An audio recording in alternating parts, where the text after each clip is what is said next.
Hello everyone, Pantoufleee here today for a new review concerning the Chieftain MK.6, the Tier 10 British Heavy Premium Tank. So, what do you need to know? First, we're going to talk about the armor. You have 350mm on the turret at the front, which is quite a lot, but it's only on paper. I mean, still, the tank has some great turret armor. But when you're facing, for example, 268 with heat shells or Yak Panther E100 with heat shells also, they are going to penetrate you quite easily without looking at the weak spot, because yeah, this thing is a weak spot, but we already know that at this point. Also, maybe something I want to highlight concerning this tank: you can be penetrated with HE shells in your cupola, which makes it a little bit weak in my opinion, this cupola, because if it was penetrable only with AP, it would be maybe a better choice. But anyway, the tank is still one of the greatest at tier 10, so it's not really a problem. Concerning now the rest of the turret, of course, it's quite weak. You're gonna penetrate easily here, easily here, easily here, no problem. And concerning the hull, what is nice is the fact that the top part is clearly impenetrable, because look at how angled it is. I don't remember, yeah, the hull is only 127mm, but at this angle, it means it's impossible for everybody to penetrate it. So you're not gonna have to struggle. If people shoot here, they are gonna auto bounce. Now, of course, still the weak spot on most heavy tanks is here on the Chieftain as well, because the lower part of the hull is a weak spot. And also be careful, because that's where are located munitions, so you're gonna be easily ammo-racked. Maybe not ammo-racked, but at least you're gonna have your ammo touched easily if people shoot at this area here or this area, because that's where ammos are stored. Now, concerning the rest of the tank, it's pretty paper. Everybody's gonna go through your tank on the sides with HE. The back, I'm not even talking about it, and the other side, same armor, so of course HE weakness, so be careful about that. Now, concerning something really interesting on the Chieftain, let's talk about the gun real quick. Great aiming time, great DPM, great accuracy, great reload time, great penetration. That's probably one of the best tier 10 guns. APCRs with both regular and gold shells, so you're gonna have a high velocity and you will not struggle penetrating. Great gun depression, great gun elevation. Clearly, you combine this amazing gun and this amazing turret and you have the perfect tank to hull down. So really, with this tank, it's all about being in hull down. Now, concerning the engine, you're gonna have the regular 35 kilometers per hour that every single British tank has. So it's not slow, but it's not fast either. So yeah, clearly, if we sum up the characteristics, we have a great turret armor, we have a great gun, we have an average mobility, and now everything is fine. Clearly, out of all the premium tanks at tier 10, to me, this one is the best. If we consider that it's actually doing some credits, because unlike, for example, the T22 medium, it's making a shit ton of credits, the Chieftain. So clearly, if it's in the shop, you should go for it. Now, how do you want to play it? I already told you, but I'm gonna repeat myself. You go all down. You can try some peekaboo because the accuracy is amazing, and yeah, try to avoid showing your all. That's the most important thing with this tank. You only show your turret, and be sure when you're reloading to wiggle a little bit to make it harder to shoot your cupola. Now that we talked about the tank, let's go back to the replay. We have the pleasure of watching Sherlock from the LM clan playing his Chieftain, and oh boy, is it a good replay, because it's simply the world record in Chieftain of all time.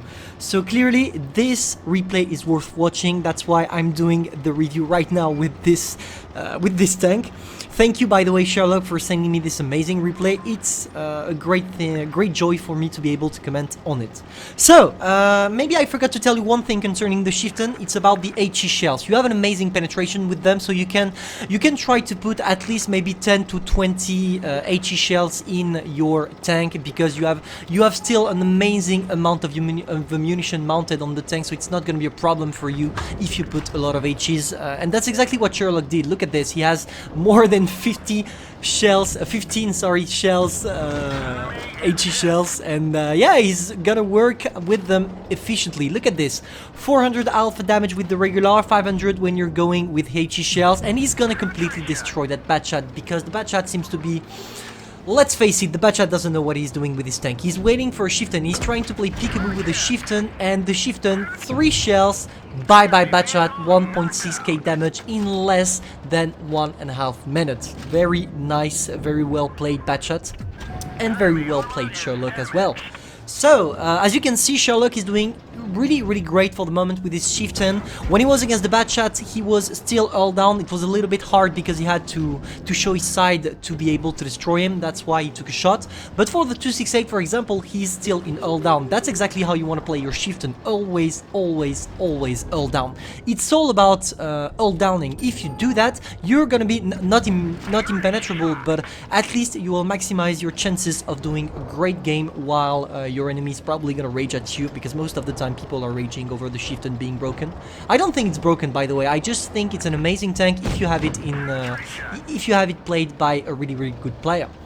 Now he's against the T124. Once again, he's all down, but the E4 doesn't seem to care. I think probably that he's not really in the game. Maybe he was AFK or anything. And if you take a look at the map, and if you take a look especially at team composition, you can see that we didn't spot yet the 2 E100s.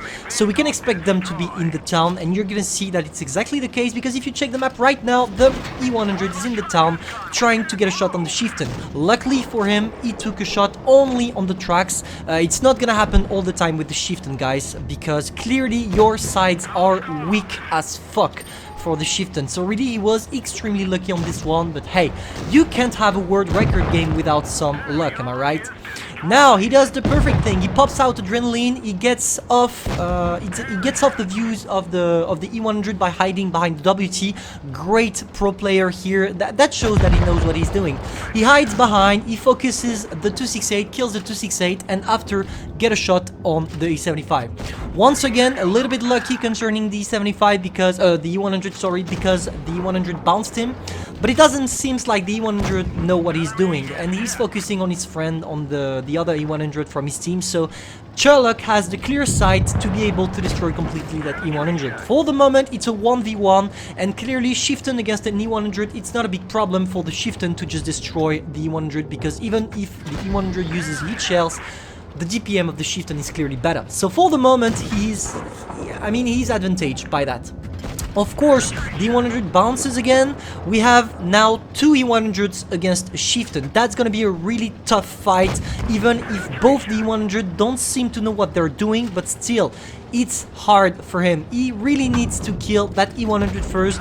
He's trying to... I like what he's doing. He's always shooting at the tracks when you have the chance to, because if you do that, you're gonna be able to make the E100 not move, and if you do that, you can circle it.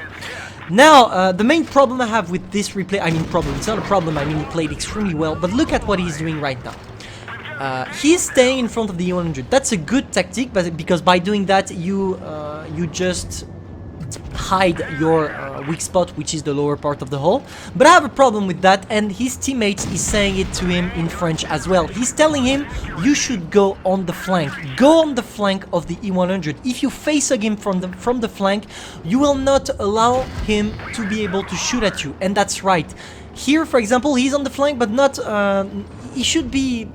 He should stick his ult to the ult of the E100 on the side and try to wiggle. If he did that, he would have been able to bounce a lot more the E100, or you're gonna see why I'm talking about that after.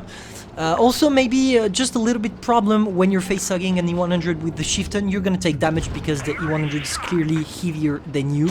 Now, the E100 knows what he has to do. He doesn't penetrate because he's not using gold, so he went for some H's. Unfortunately, and that's what is gonna cost him maybe the game. He bounced too much shells on the E100 by shooting at the tracks. He can't really circle an E100. The E100 goes for an HE shell and destroyed the Chieftain. But Sherlock played amazingly well, not gonna lie, 9.4k damage. What a game. Thank you for that. Just maybe the little, but I talked with Sherlock after the replay. He told me he was a little bit stressed. That's why he missed some shots that went in the tracks instead of doing damage on the 100. And I can understand him, because when you see your damage climbing up to more than 9k damage, of course you're stressed, of course you do mistakes. So the moral of the story is always try to keep your head cool. And hope you enjoyed that replay. If that's the case, feel free to subscribe, like and share. I'm gonna see you soon for probably a next video, because I have another world record that is popping today. Hope you enjoyed. If that's the case, subscribe and see you soon.